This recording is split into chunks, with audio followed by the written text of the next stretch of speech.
weather today, so I'm standing in for him. Society Talks is a series of live public webinars facilitated by the Southern Africa Trust and co-hosted with partner organizations. The emphasis on this series is to inform, engage, and share experiences within broader society. This platform, while birthed during the pandemic, is based on the long-standing need for community to leverage off digital capabilities to curate and publish content in its own voice.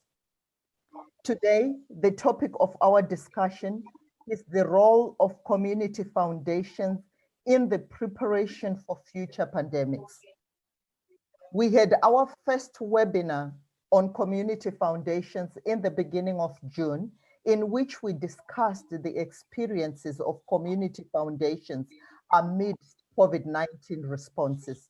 We thought it was important to have a follow-up discussion looking at emerging patterns and lessons learned from this pandemic to assist us to respond better to future pandemics and crises.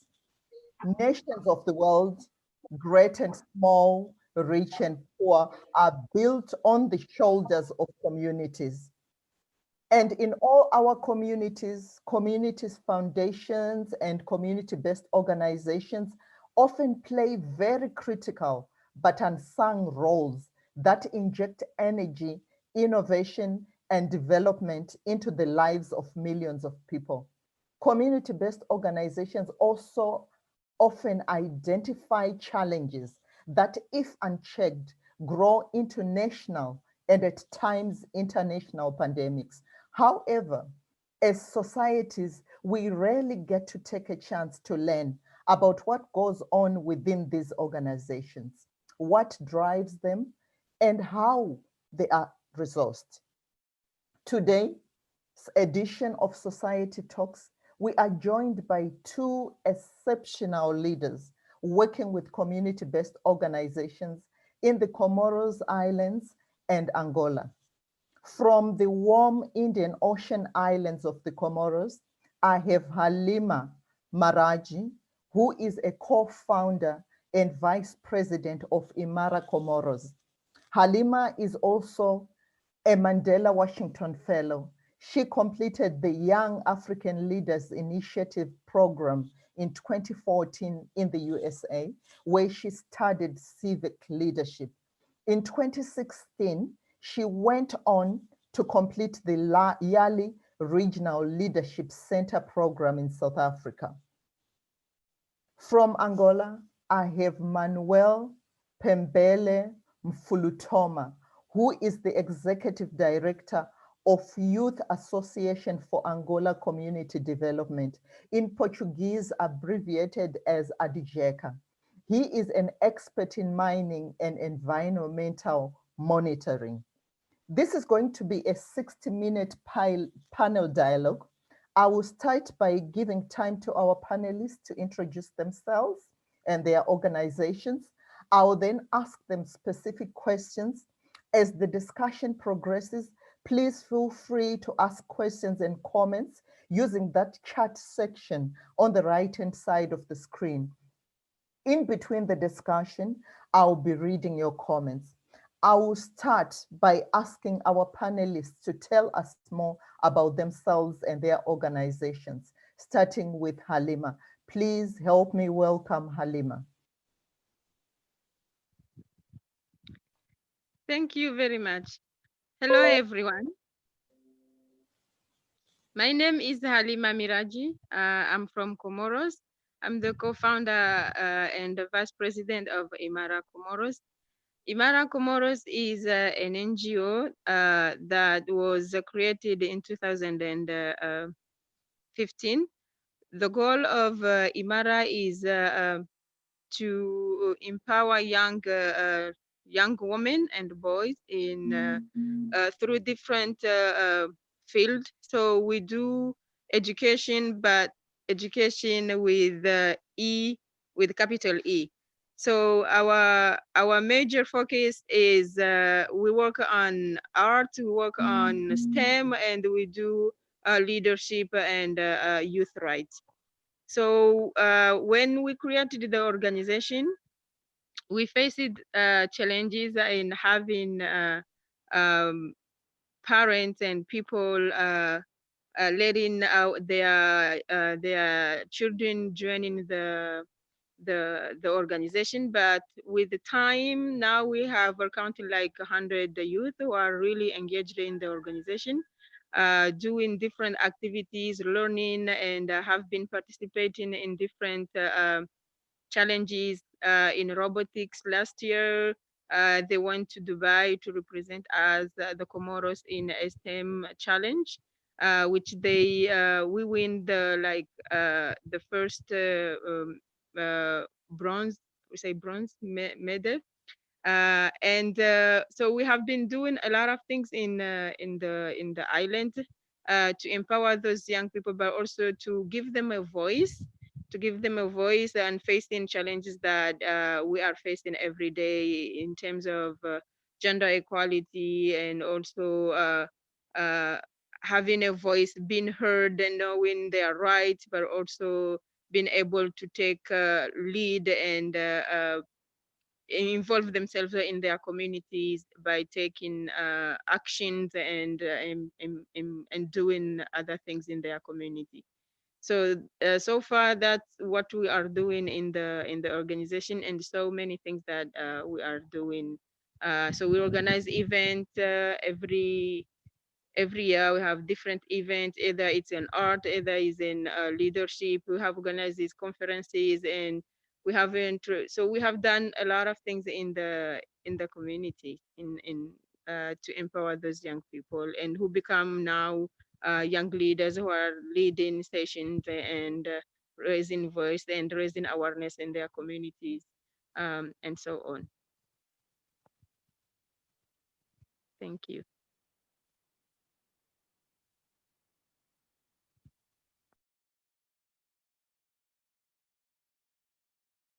That you're working for? Sorry, I didn't hear the question. You were unmuted. No, sorry, I had moved on to Manuel. I was asking Manuel to also tell us more about himself and the organization that he's working for.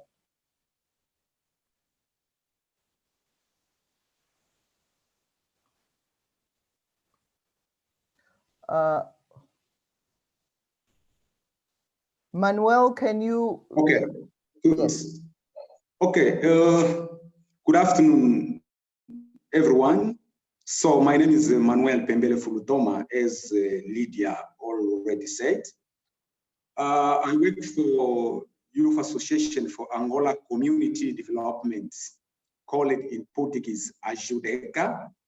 I'm about 26 years working for community and leading with issues of human rights protection and promoting, mainly protecting women and children's abuse, those they live in the mining area.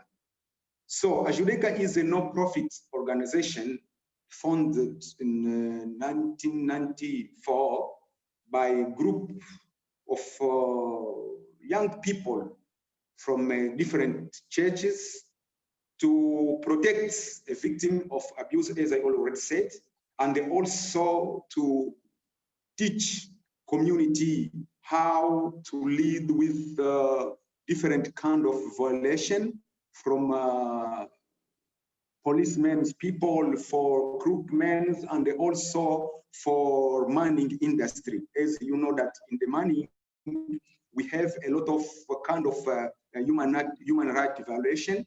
That started to the women and then goes to the young, those they try to dig the diamond, they torture them, they try to kill them, and some of them, they throw them away in the river, and the family starts crying everywhere. So what we have been doing sometime is to to put pressure to the government to see how they can make public policies that can protect the community, those they are living in the mining area. And also we have been promoting in the community the social dialogue, starting in the community, in the family, and goes to in the provincial level and the national level, and then we organize our reports and to bring or to present in the regional and the international meeting as in Daba. We have been several times in South Africa to present our paper on what we are doing and what is being the problem or the difficult life that the people in the mining area are living. So up to now, we are leading with the coronavirus situation that Ajudeka is now in the 18 provinces of Angola. We are now about 260 members in all of Angola, trying to lead with a coronavirus situation. Unfortunately, with we are facing different problems in human resources and other things. But this is what we are doing, because we need first to do what we have to do as our reason being as a civil society, no, without paying attention to the resources, because we have to do first what we are capable to do, and then to see what we can't do, and to ask for help from others, and then we can do something. Up to now, I can say we are happy in what we are doing, in what we have been doing, and what we are doing now in on coronavirus BL5. Thank you.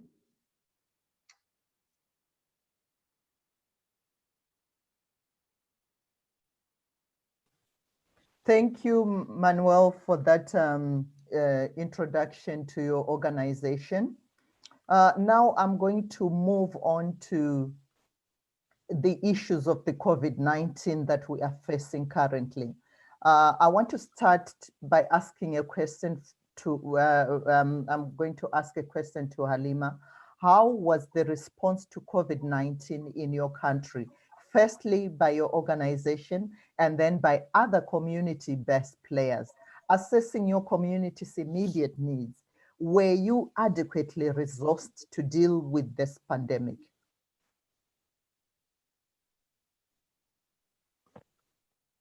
Thank you so much.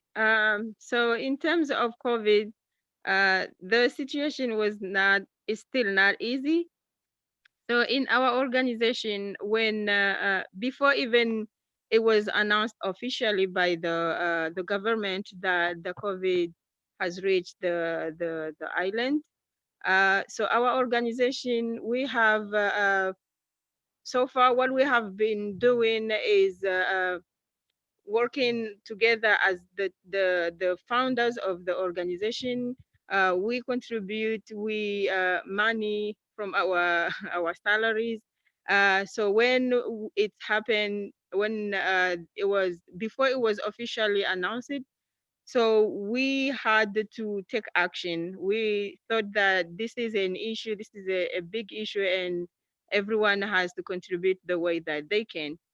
So in our organization, we have started teaching by forming our young women and boys on how to make something we call tippy tap.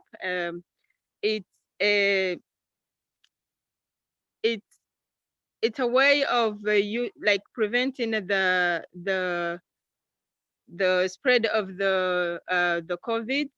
So tippy tap is something like we use like local materials like wood and bottles, and we add soap, and then we made it in a way that we taught our members, our young women, on how to make that tippy tap, and then we went in every village that we had members, and putting those tippy tap in the public places, but also in our houses, so that before you enter in the house, you clean your hands in a way that you don't touch the barrel, but you use your feet, and it like it's like a machine, like it, and then you wash your hands without touching the barrel, so which avoid the spreading of the COVID. So that's one thing that we have been doing, and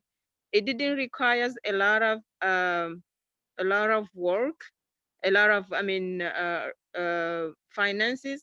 So it was adequate for the community and for the population, because sometimes like say, oh, we don't know where we can get uh, um, like the bucket that we put water. So it was not a big challenge. It was not really difficult to find a bottle of water, or those little materials that we have been using. So it was really helpful in the communities.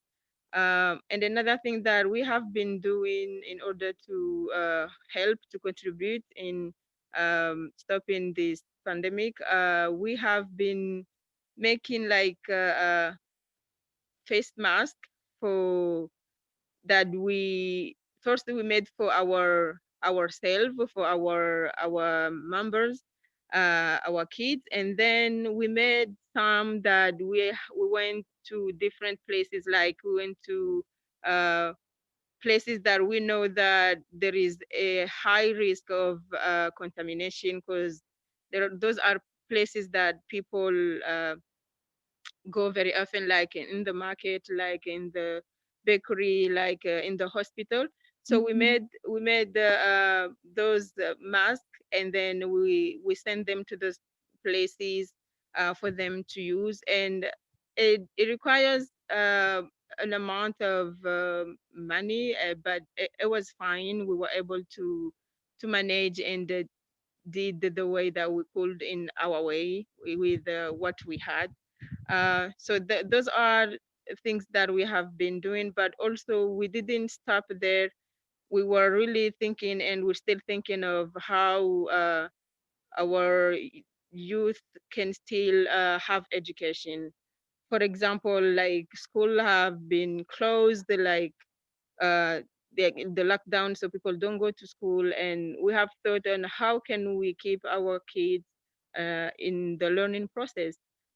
So we came up with the idea of sending like uh, homework, exercise, but so we're printing copies, making lessons, and then distributing them, and then they had to work to do them and work on them bi-weekly, and then resend to us, and uh, so it was a way of keeping them learning while everyone was at home. So it was a really good idea uh, to have them keep learning, because we know that after this pandemic, they may like have forget all what we have learned. So we wanted to keep them engaging and learning, so that when this is finished, then our kids will be still learning and remembering what we have been doing so far. So those are things that we have been doing in our organization, but also there are other organizations that and association uh, that have been doing a lot of work, like teaching people how to make those masks, but also uh, working in different groups, different association, like in every area have different people doing like making sure that there is those like people are following the structure, but also the measure, are taking the measure seriously. So other organizations have been doing that as well in the island. So there were a huge contribution from those organizations, from different associations in this situation. Yes, thank you.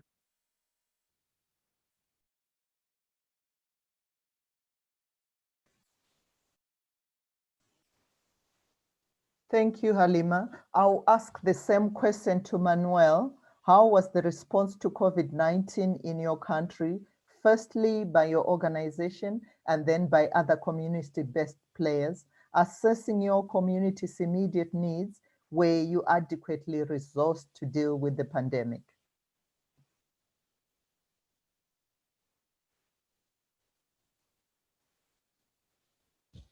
Manuel, if you can go ahead and respond to the same question. You are muted. Okay, thank you, Lydia. I would like to thank first Halima for his very interesting experiences. Thank you, Halima. Maybe from now and on the future, I would like to work with you to go together in this big matter. Thank you very much for your brilliant experiences. Yeah. So here in Angola, as you know, that our government pandemic on March 25 March, and then they close all the borders, and they claim also the lockdown. Nobody could go out. Even those in the province, they can't come in the Luanda city, even us. And then we start a feeling that the situation of a community becomes so hard. What we did, first of all, as we are just as an umbrella organization, that we have a group in all of Angola's provinces, so we start using the webinar, but via Facebook, because we have people, those they are educated in informatic sciences. They already introduced this kind of working before coronavirus. And we had a first meeting, national meeting, where we highlighted 5 points that we agreed that are the necessity of our community, and they are also what we have to do as a civil society or as an organization. First, we look at public policy. We have to put pressure to the government to promote a public policy that can have a look on human rights respect. Second, we see that Angola, we have more than 26 ethnic groups. Those 26 ethnic groups, each group has their local language. Now, it will be difficult that to have information from the government in Portuguese, and the understanding in each ethnic group will be difficult. Now, we established our program translating the information from the government in the local and different local language in each ethnic group. The third one was how the community can access to the safely materials as a mask, gel, alcohol, and soap. Also, we start having a contact with the trading peoples, they have a little bit of money in the community, try to fundarize a little bit, but not money, only to give us the soap, to give us alcohol gel, to give us some masks, and then try to distribute them to the community. The fourth one was the access to the potable water, because many areas, many communities in Angola, they don't have access to the potable water. What we did, we don't have resources to give them a potable water, but we could have a little money to buy what we call in Portuguese we call lisivia. Is that liquids that we can put in the water for tree in the water and to make a water clean. So we start teaching people and distributing that liquid for them to use. By that, the water becomes clean. And the fifth one was to assist people in the community to see if there is someone who is facing a little bit difficult of respiration, and the people, they can say maybe this one have a virus or a COVID, and to assist them how to go quickly to a very near hospital to be assisted. So those was our main points that we were doing, and we're still doing up to now. But what is very important in Angola, as the extents, we have geographically a very extensive country and a multi-ethnic group. What we have been doing is to organize also what we call a podcast. Podcast is a way that we have having audio information from the community themselves saying, claiming what they are facing in that area, and then we put them in YouTube, WhatsApp, Facebook, and by that our government can understand that in some area, in that area, people they are suffering. So up to now, we have a group of women that they are helping themselves. The group is I can say the group is like the summer group in Zambia. I know that you know summer. That the women who promoted in Zambia, women aiding women. I don't know if you have this knowledge. Also in Angola, we promoted a women group that called youth women aiding youth, or youth women. They mean action from youth, from ladies to ladies, all is the correct way. The action from ladies to ladies and women, helping them in a very basic necessity. You know that the coronavirus is affecting people, but not the same way as the women and the men, because of our biological system. We have a biological system that lead us to have also different needs. Because if I go to the shop to buy something for me, I know that women need another things as we are locked down. And those men, those ladies, they used to go around and to help women in a very basic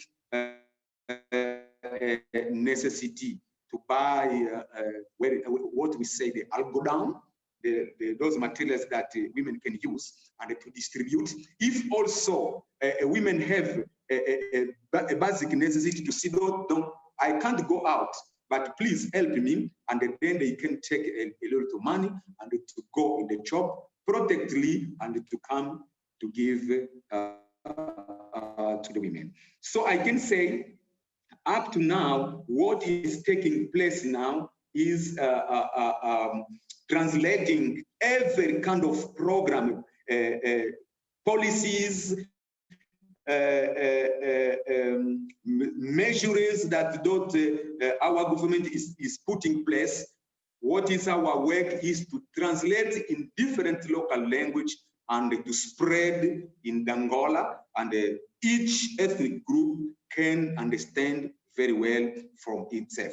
So we are not capable to do this for a long time, because every day we are facing our members going out of group because they don't have how to be assisted in the communication. They don't have how to be assisted in transport fees and the others necessity. But we still, I can say, we still with our heads straight ahead, you know, because we are here to do what we are capable to do, you know, up to now. In this point, I can say is this one, but there is also many organizations, churches, and also trading groups from over the country trying to help also community, mainly those affected by mining activities, and also in the very crowded place, markets.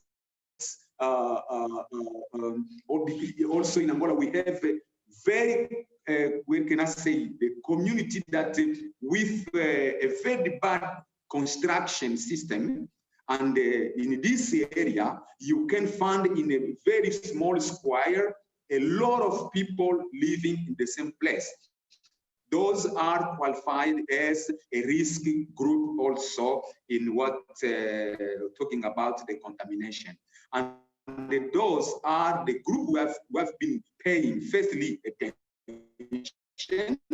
and then we go to the urban area and also a little bit to the rural area, mainly for access to information. Thank you, Lydia. Yeah. Thank you so much, both of you, for sharing with us the creative ways that you have responded to this pandemic. I mean, given the very little resources that you have done so much. And I'm very impressed, even with Halima saying that they have to use their own salaries just to start responding to this pandemic. Now, I'll go on to the next question, which I'll start with Halima again. Halima, history has shown us that responses by different development players usually lack coordination and inclusion of the voices of the affected communities during these times of crisis. How was the responses in your country by the different players, including yourselves? Were you well coordinated, or was it this group doing their own things? Thank you. Thank you, Manuel. That was really interesting. So this question is really, yeah, good. So in terms of the responses from the different communities, from the different organization and association, I will give a simple example from my experience in my village. So we have my organization. So we have been doing what I have already mentioned, and there are the small association who have also try their best to deal with this issue.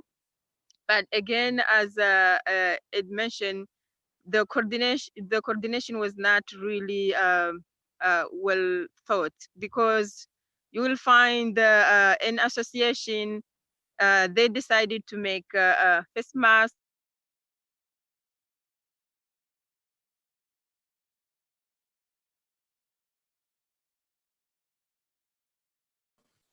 We're losing Halima there.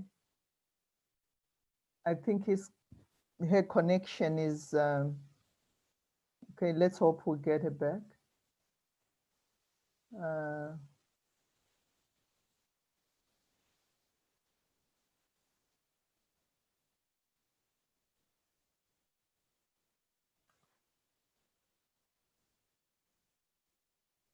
Manuel, maybe while we wait for Halima to reconnect, Manuel, can you answer the same question?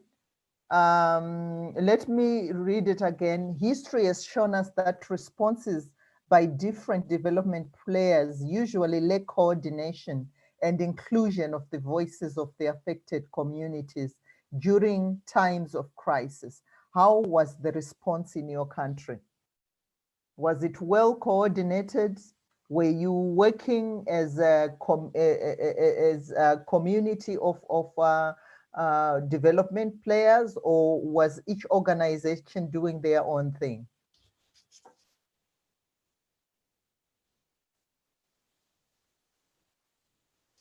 Can you unmute? Manuel, can you unmute yourself first before you speak?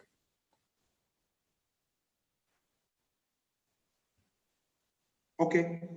Yes, thank you, Lydia. I'm sorry about our colleague, Halima. I don't know what is happening. This is a very crucial question everywhere in the world, you know. Why we sometimes response that need people to be coordinated, but some tend to do it themselves. Maybe the interest, you know. If we need really to go together, we have to have a common interest. In Angola, the government created firstly what we called the multi-sectorial commission. But the multi-sectorial commission only involved different ministerials, you know, the government organisms. The civil society are not included, even community are not included. But in our side, as I will always say, we can't work in this youth country without trying to coordinate things. First of all, we are a part of a big coordination that we call CHOTA. CHOTA Angola is a group of civil society that coordinates human rights issues. In our side, as a youth, also we create a platform that we call Youth Against COVID. Youth Against COVID. Youth Against COVID is a platform with 4 focus points. First of all, to facilitate the community access to information, and to train community to the house, what can I say, house biosafely mechanism, not the modern, but local biosafely mechanism, and also to identify crucial situation in the family and try to lead them to the hospitals or in the hospitals. What is taking a problem in Angola?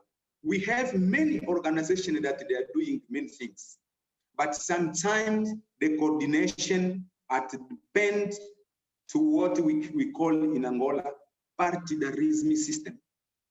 You know, even in the COVID time, the political party, they are taking part of or a part on their behalf. Try to give mask written the political party name. Try to package food in the sack is written their political party name. This is the big problem that is dividing people. They can't coordinate. That's why I always say in the beginning that it depends if the people, they are in the common interest of each one who like to feel benefit himself for his interest up to now. But what is important, seeing the COVID problem, it's impossible for each one to do a very very important things. What we need is to coordinate our efforts, to coordinate our resource, and to coordinate also our action. Who is in the south, he can do the same things that who is in the north can do, but with coordination. What are our priority? To have firstly priority, and then start doing but the priority that we will underline. Maybe this might be good, but up to now, the coordination, I can say we are weak in the coordination matter. Yeah. Yeah. Well said that for coordination to really be effective, people need to have common interests. I will move on to the next question, even if Halima is not there. What do you envision your communities will look like after the pandemic? What lessons are we learning here to ensure that we are prepared for future pandemics? Okay, Lydia, thank you again for this question. So in what we are feeling in the ground is telling us that after a pandemic, nobody will live the same as we are living now. In each level and all of us, because the pandemic brought us different way of looking into things, different way of doing things. Some of things need more resources, some of them no. Some resources that was that we were looking for to have more, but now we don't need. Transport, we don't need. Hotel rooms, we don't need. But what we need now to have a credit, airtime, to have enough this one, to have our phones adequately, and then our computer, they mean informatic means, electronic means, that, and when we can lead with another way. So in the community, we have a community, the lesson that we are having now, community still weak. If we can't do more, they mean in the future pandemic community, they will have problems. Some part of our country, our government and the other organization, they are not teaching community how to lead with pandemic, but they are trying to become the community to be less, giving food, you know, giving food. Food must be given, yes, but we have to see in what point do we have to give food and for what?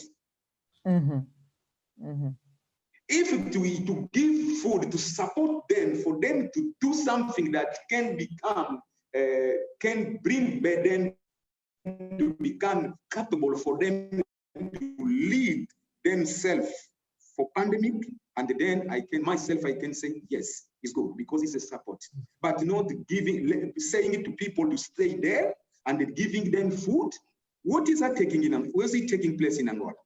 Our country has no enough resources. Angola has not enough money. Our oil, our diamond, our wood, our fish, all of them, they already sold by Chinese, you know, by Brazilian, German, and American. Those are already seated. We don't have. Only is missing a very short percent for our country, and we can't touch them. And our government goes to the FME, FMI, the World Bank, and FMI to borrow money,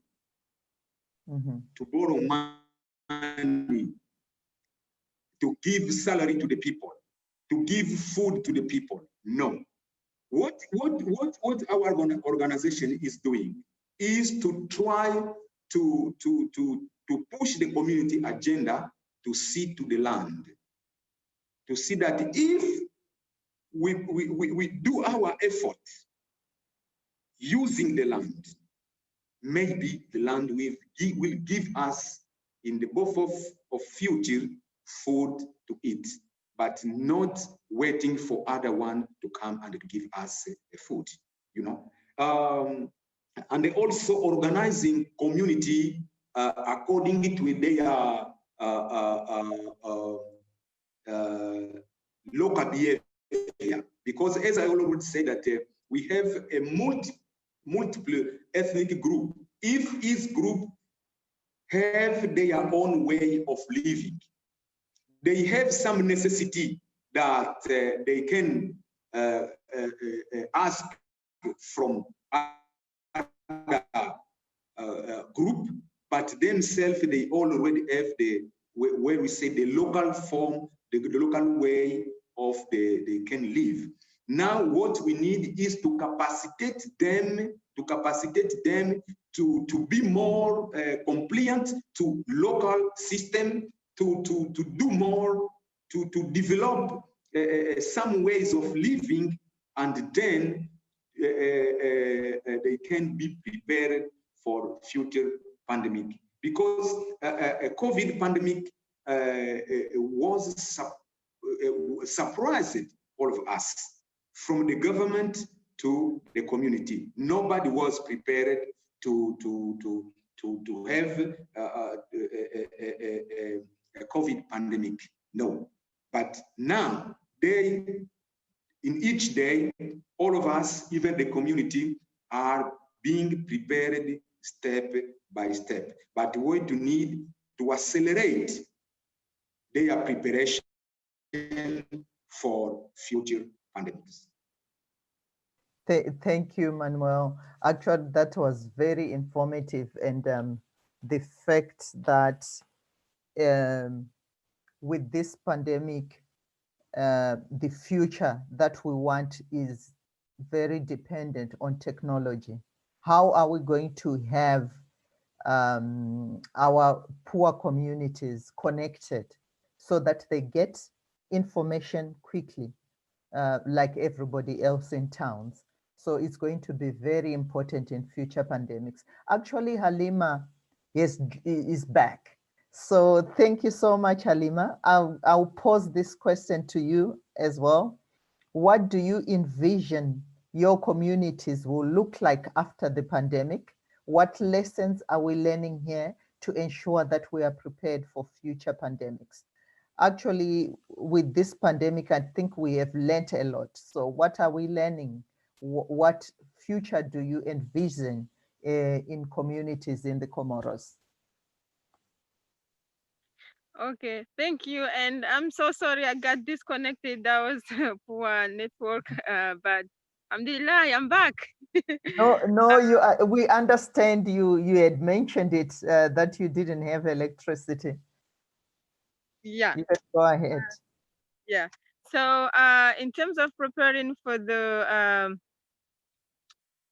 hopefully we're not gonna have another pandemic, but nobody knows. So in order to prepare for that, what we have experienced this time, for example, what I was about to say when I got off, is like, we were not prepared, but then when this happened, some communities, some association organization have tried their best to take things on hand and do their best to save the population from this. Though there were lack of coordination. For example, we will buy like bucket and place them in public places for that need to use water, and then soap, and then all of those things. or we forget that there are some rural areas that it's difficult to find water. So those buckets, most of them just end up not being used, or you fill it with the water like 1 week, but then the second week, there is no one to go and check and fill it with water, and everyone say, oh, if I find water, I will drink. I'm not gonna use it for washing hands and stuff like that. So for the future, we need to work closely and assess and know the needs of each community, because we're living in different places. Like people who are living in the in town, may be easy for them to get water. People who are living in the rural area, it may be difficult for them to get water. So we have to work closely and to know that in this community, what they really need is this. And how can we do that? Is by involving every community, but also every association. We know, like in Comoros, every village, every community has a youth association who are either they are working on education or dealing with issues that we face every day. So engaging those associations, those youth, to assess and to know what the community really needs before trying to implement or trying to give funds, so that those funds can be well used and be useful for the community needs, but not just throw money and say, oh, we need soap, we need buckets, we need water, so let's do this, because it may not work for every community. So also we can say that for those big company organization, like what we have, like here we have need, and who are in their offices and who really want to help, like UNICEF and other institutes who really want to help the population, but though they really sometimes there are lack of understanding what the population is going through. For example, what's the need of this area, for example.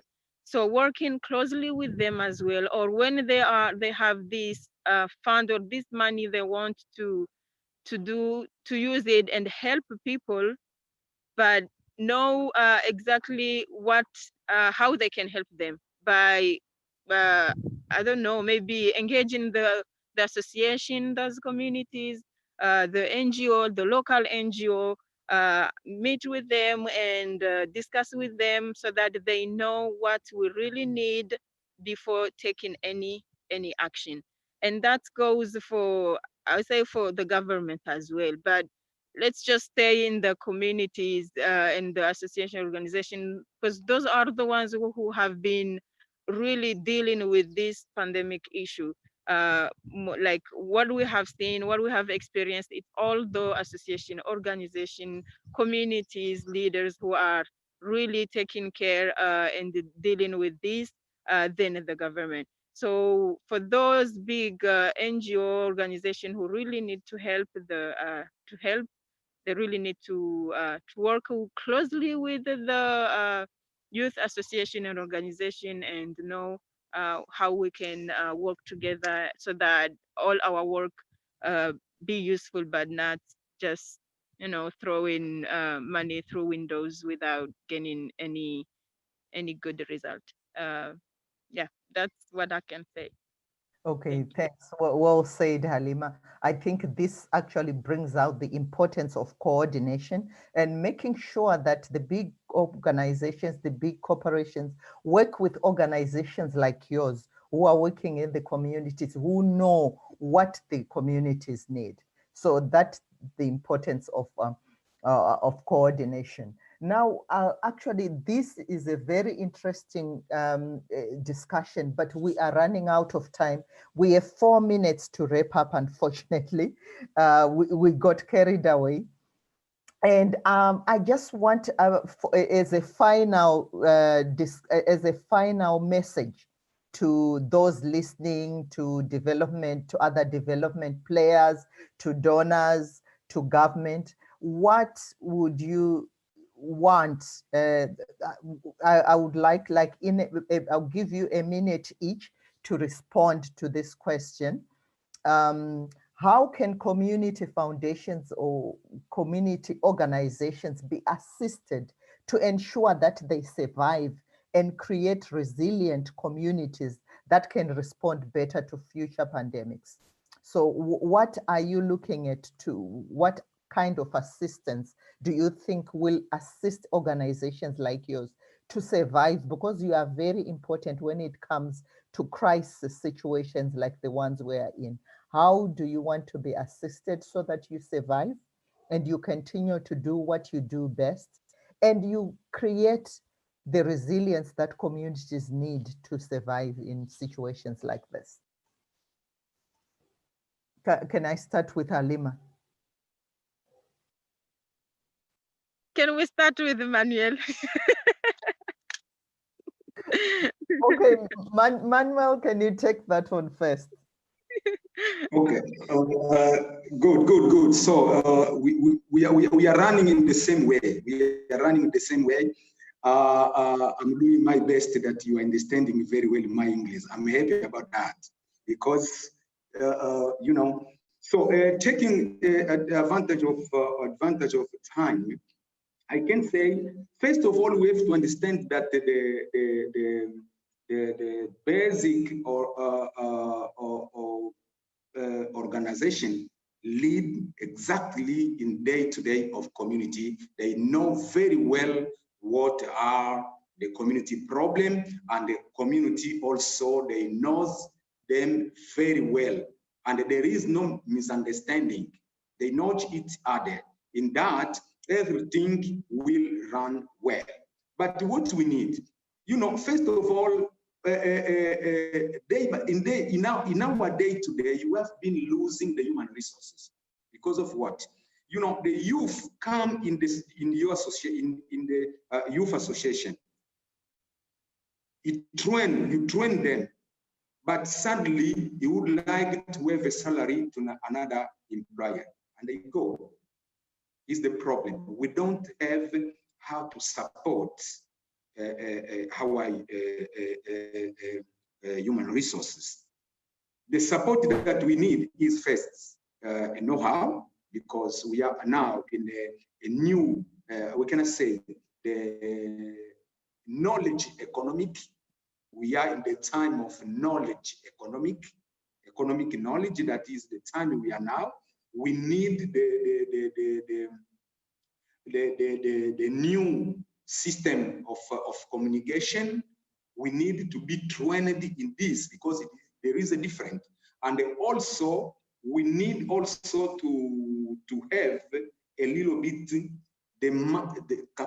be capacitated in how interest is working in the platform to leave the individualism system. Okay, thank you. Thank you, Lydia. Halima, I'll just give you maybe 30 seconds.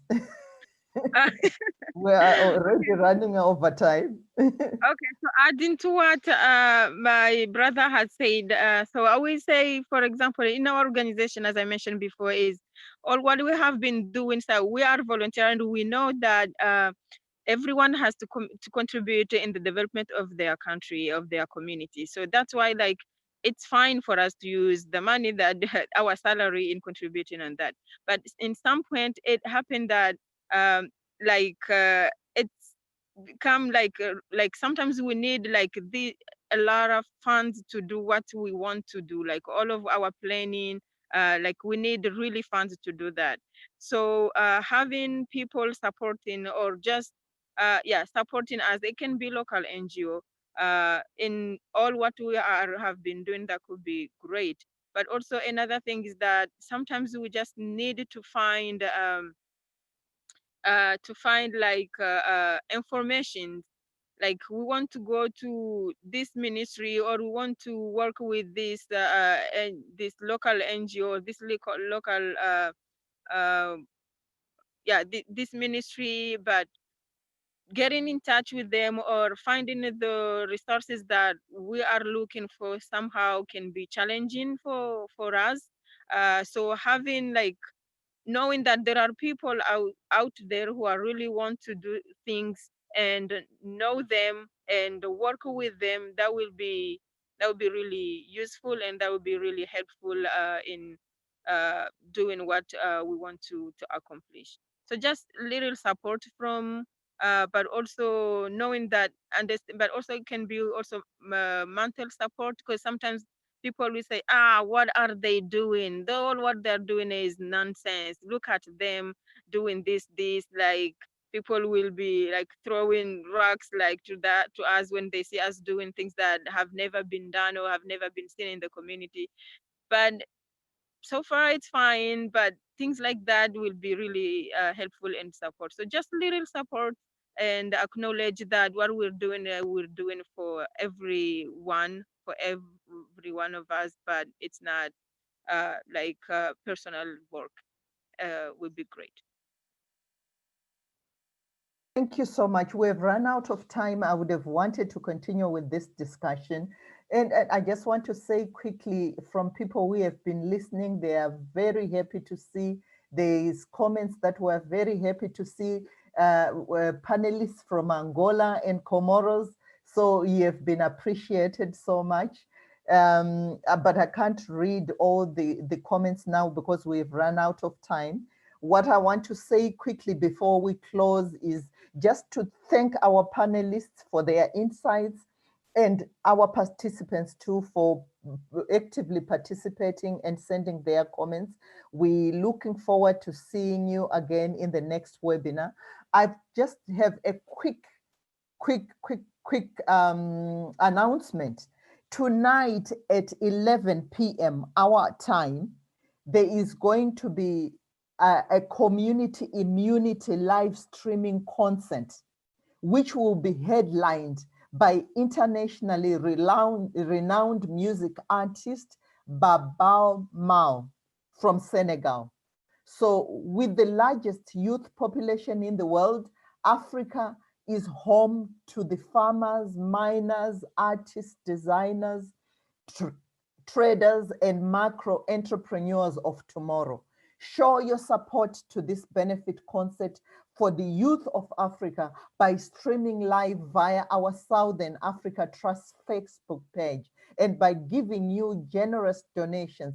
Remember, it's at 11 p.m. South African time, #live stream for Africa. So there is a concert, ladies and gentlemen, by Baba Mal from Senegal at 11 p.m.